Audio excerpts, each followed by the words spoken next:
Ένα παγωμένο πρωινό του 1927, περίπου στις 7 το πρωί, λίγο πριν η πόλη ξεκινήσει την καθημερινή της ρουτίνα έπειτα από τη ζάλης τριήμερης γιορτής του μονάχου, η αστυνομία της Βαβαρίας έλαβε μια κλήση από έναν άγνωστο άντρα. Έπρεπε πηγόντως να μεταβούν στην πυραρία Χόπφεν, στην οδό Friedrichstraße 9.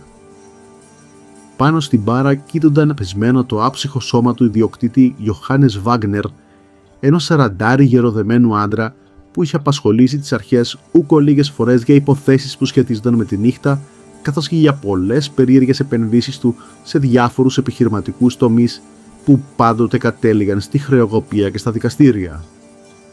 Η βαβαρική αστυνομία έπιασε αμέσως δουλειά, με τον ιατροδικαστή να αποκλείει την πιθανότητα των παθολογικών αιτιών.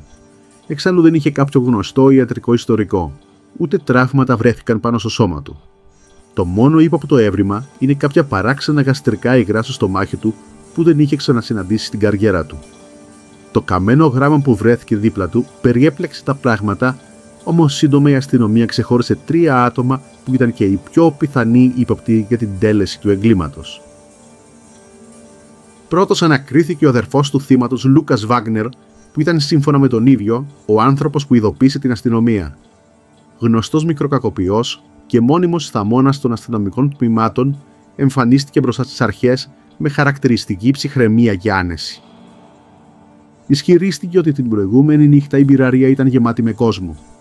Αυτό ήταν ένα ασυνήθιστο γεγονός, αλλά λόγω της γενικής τριήμερης αργίας στο Μόναχο και της διάσημης τοπικής γιορτής, κάτοικοι και επισκέπτες κατέκλυσαν κάθε σπιθαμή της βαβαρικής πρωτεύουσας, ακόμα και την άσημη πυραρία Χόπφεν. «Ήμουν για πολλές ώρες εκεί», είπε στην ανάκρισή του.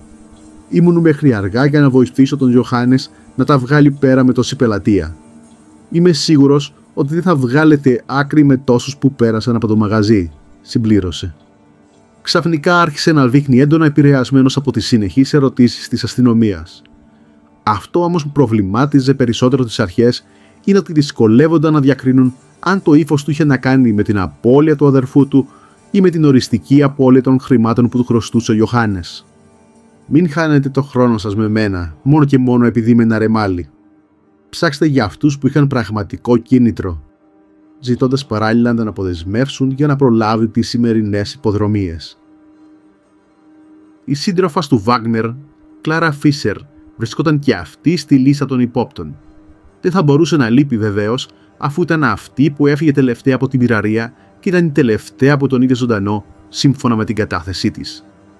Πολλές ήταν οι μαρτυρίες εναντίον της, αφού σύμφωνα με τους θαμώνες διαπληκτιζόταν συνεχώς εκείνο το βράδυ με τον Ιωάννης. Μάλιστα κάποιοι υποστήριξαν ότι την άξον ξεκάθαρα να λέει ότι θα του έστελνε ανθρώπους να τον ξεφορτωθούν. Αρνήθηκε επίμονα αυτή τη μαρτυρία, υποστηρίζοντας ότι απλά παράκουσαν, χωρίς όμως να δώσει κάποια πιστική απάντηση για τους δημόσιους καυγάδες τους τη μοιραία νύχτα του φόνου. «Δεν έχω κίνητρο για κάτι τέτοιο. Μπορεί να είχαμε σχεδόν χωρίσει, αφού δεν άντεχα άλλο τις παράνομες δοσοληψίες του και τις άπειρες φίλες του που τον περιτριγύριζαν, αλλά δεν είμαι τέτοιος άνθρωπος. Δεν θα μπορούσα να του κάνω κακό», συμπλήρωσε αφήνοντας άφωνους τους αστυνομικούς με την ψυχρότητα που υποδέχτηκε την είδηση του θανάτου του συντρόφου της. Ούτε ένα δάκρυ δεν ξόδεψε για κάποιον άνθρωπο που ήταν σχεδόν 1 δεκαετία μαζί. Τρίτος ύποπτος ήταν ο Καρλ Χόφμαν, από το μακρινό Αμβούργο. Η συμπερίληψη του στη λίστα των υπόπτων δεν είναι τυχαία. Ο Χόφμαν ήταν ο άνθρωπος που είχε μακροχρόνιες δικαστικές εκκρεμότητες με το θύμα. Ήταν παλιή συνέτερη σε μια εταιρεία φυτοφαρμάκων που είχαν ανοίξει από κοινού. Καταλήξαμε στα δικαστήρια, μιας και τα κεφάλαια που υποσχέθηκε ότι θα επενδύσει στην εταιρεία ποτέ δεν εμφανίστηκαν. Απορώ πως εγώ, ένας λαμπρός χημικός επιστήμονας, ξεγελάστηκα από έναν τέτοιον άνθρωπο. Και για τόσο καιρό έτρεχα στα δικαστήρια και αυτός πάντα ξεγλιστρούσε. Είμαι σίγουρος ότι είχε πολλές διασυνδέσεις με επίορκους δικαστικούς. Αυτά ανέφερε στην ανάκρισή του, συμπληρώνοντας με έντονα στοιχεία λύπης. Βρέθηκα στο Μόναχο για να αγοράσω πρώτες ύλες από κάποια μαγαζιά εκείνη τη μέρα για το νέο μου επιχειρηματικό ξεκίνημα και έμαθα τα νέα του θανάτου του από εσάς. Κρίμα. Μπορεί να ήταν ένας απατεώνας, αλλά όλοι έχουν δικαίωμα στη ζωή. Με έχει σοκάρει το γεγονός. Δεν ήθελα να έχει τέτοια κατάληξη. Με βάση τα στοιχεία που σας παρουσιάστηκαν, Ποιος πιστεύετε ότι είναι ο πιο πιθανός ύποπτος? Μπορείτε να βοηθήσετε τη βαβαρική αστυνομία να λύσει το μυστήριο του φόνου?